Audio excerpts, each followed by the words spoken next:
Hello guys, nagluto ako ngayon ng munggo. Nagbibisa ako.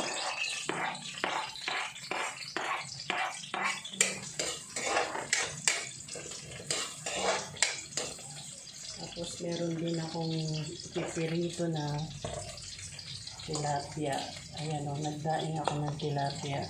Nilagyan ko ng asin at saka paminta at saka asukal at konting magic sarap para may lasa siya. Pipirito ko siya mamaya.